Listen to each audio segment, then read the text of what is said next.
Kutipan babat Tanah Jawi tentang Perang Suksesi Jawa Kedua, episode ke-13.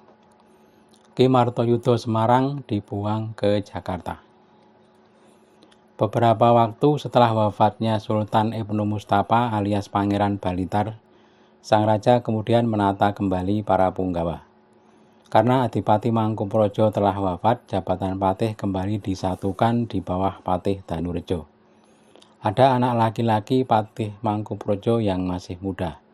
Kemudian diangkat sebagai Wadono Mantri Panekar dan diberi nama seperti ayahnya dulu, Tumenggung Kartonagoro.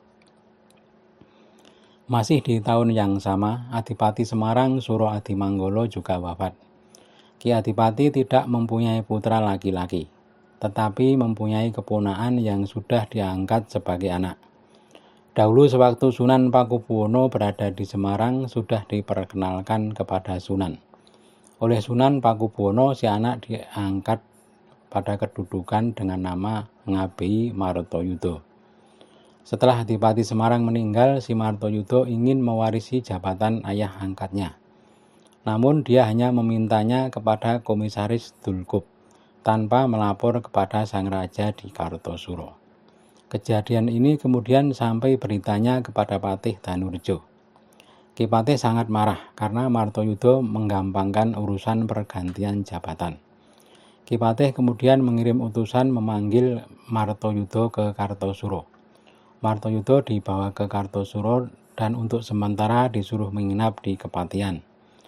Ki Danurejo lalu mengirim surat keberatan kepada Komisaris Dulkup. Surat sudah diterima oleh komisaris dan dibaca dengan seksama. Isi suratnya mengatakan, yang pertama, salam untuk Anda. Kedua, perkara Martoyudo yang menjadi bupati. Apakah Anda yang mengangkatnya menjadi bupati? Karena raja saya belum memberi perintah kepada Martoyudo untuk menggantikan bapaknya. Ketahuilah, saudara, sesungguhnya pekerjaan Adipati di Semarang adalah menjaga Anda para kumpeni, melayani Anda selama di Semarang. Kalau ada perbuatannya yang tidak pantas, seharusnya Anda melapor kepada saya. Saya akan melaporkan semua kepada sang raja. Anda sungguh tidak punya wewenang mengurangi dan menambah pekerjaan Adipati Semarang. Anda tak berwenang memberi hadiah atau menghukum. Memberi hadiah dan menghukum adalah wewenang raja. Anda tak perlu ikut campur. Komisaris Dulkup tertegun setelah membaca surat Patih Danurejo. Setelah beberapa saat kebingungan, Dulkup membalas surat Danurejo dengan meminta maaf. Dulkup juga mengirim hadiah bermacam-macam agar kemarahan Danurejo reda. Juga agar jangan sampai Patih Danurejo melapor ke Betawi. Utusan segera melesat menuju Kartosuro. Surat dari Komisaris Dulkup sudah diserahkan kepada Patih Danurejo. Ki Patih menanggapi surat Komisaris Dulkup dengan sukacita, karena komisaris ternyata menyesali perbuatannya dan mau tunduk dengan aturan yang ada. Ki Patih lalu melapor kepada sang raja hal ihwal yang telah terjadi di Semarang. Sang raja menanggapi dengan suka langkah Komisaris Dulkup. Berkata sang raja, "Nah, sekarang tinggal urusan dengan Martoyudo. Engkau selesaikan, Pak. Dan segera laksanakan hukuman untuk Martoyudo. Namun jangan sampai hukuman mati, karena dulu mendiang ayahanda sudah berjanji kepada Paman Suro Adimanggolo.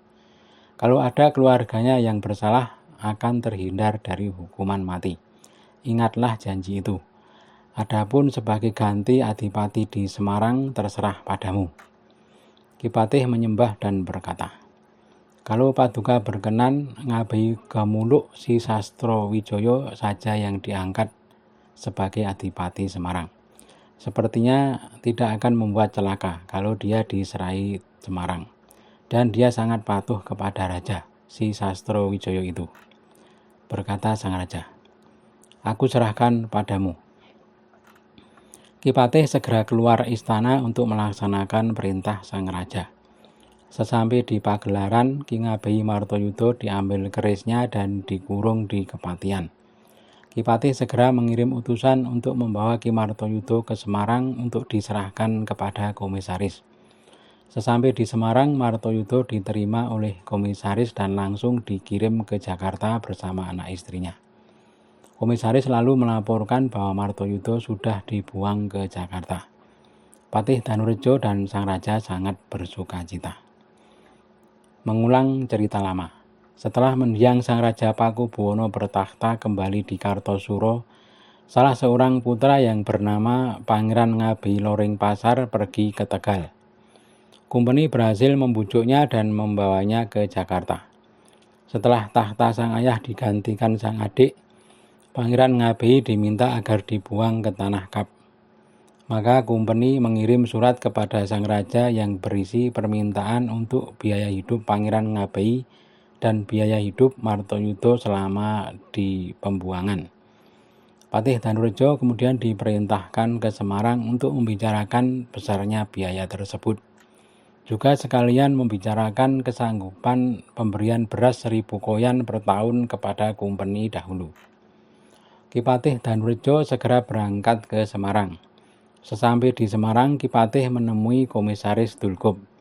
Ngabeyi Gamuluk lalu diangkat sebagai Adipati Semarang dan diberi nama Adipati Sastrowijoyo. Adapun mengenai permintaan biaya hidup Pangeran Ngabeyi dan Martoyudo, Kumpeni meminta 400 rial. Ki Patih hanya sanggup memberi 200 rial setiap tahun. Kalau Kumpeni tak mau menjaga Pangeran Ngabeyi di pembuangan dengan biaya sebesar itu, lebih baik dipulangkan saja. Kumpeni sepakat dengan biaya 200 rial tersebut. Setelah sepakat, mereka kemudian membicarakan persoalan lain, yakni mengejar Panembahan Puruboyo. Komisaris dan Adipati Semarang kemudian berangkat ke Kartosuro bersama kepulangan Ki Patih Danurejo. Setelah sampai di Kartosuro, mereka menghadap sang raja. Sang raja sangat mendukung rencana komisaris Dulkup untuk menangkap Panembahan Puruboyo. Sang raja kemudian menunjuk Pangeran Cakraningrat sebagai panglima. Pangeran Cakraningrat diberi pesan kalau bisa menangkap Panembahan Puruboyo akan diberi tanah Madura sepenuhnya. Kalau tidak berhasil menemukan Panembahan, Cakraningrat tak diizinkan pulang. Setelah semua sepakat, para punggawa kemudian keluar dari istana dan menyiapkan pasukan. Komisaris dan Cakraningrat berangkat dari Kartosuro dengan membawa pasukan mancanegara dan pesisir. Pasukan Kartosuro berangkat melewati Jipang. Singkat cerita, mereka telah sampai di Surabaya. Ngabeyi Tohjoyo menyusul dari Lamongan dengan membawa 800 prajurit pilihan yang tangguh dalam perang. Perjalanan pasukan Kartosuro sudah sampai di Muara Gembong. Ganti cerita. Pangeran Diposonto meloloskan diri dari kota dan sudah sampai di Lowanu. Pangeran lalu ditangkap oleh Ki Gagak Pranolo dan diwadahi dalam keranjang. Sebab ditangkap karena ingin menjadi raja. Pangeran Diposonto lalu diserahkan ke Kartosuro dan dipenjara di Gedung Kanan. Tak lama kemudian dibunuh dengan cara dijerat tampang. Sementara itu, Panembahan Puruboyo sedang bersedih di negeri Lumajang karena mangkatnya Sultan Ibnu Mustafa. Adapun punggawa yang menjaga Panembahan selama di Lumajang adalah Raden Surodilogo dengan 200 prajurit. Mereka berbaris di sebelah barat kota, di sebuah desa bernama Srabet. Kinotopuro juga membawa 200 prajurit. Raden Suropati selama di Lumajang tak pernah berpisah dengan Panembahan dan Pangeran Aryo. Juga dengan putra Panembahan Puruboyo yang bernama Raden Mas Lindu. Panembahan bermaksud meminta bantuan dari Nusakambangan di Pulau Bali. Utusan segera dikirim ke Bali. Namun utusan tampaknya hanya diberi alasan basa-basi. Mereka mengatakan akan membantu 3.000 prajurit dan sedang dipilih. Panembahan Puruboyo sudah banyak memberi kepada Raja Bali hadiah berupa uang, emas, dan perhiasan. Namun kesanggupan Raja Bali itu tak pernah terwujud.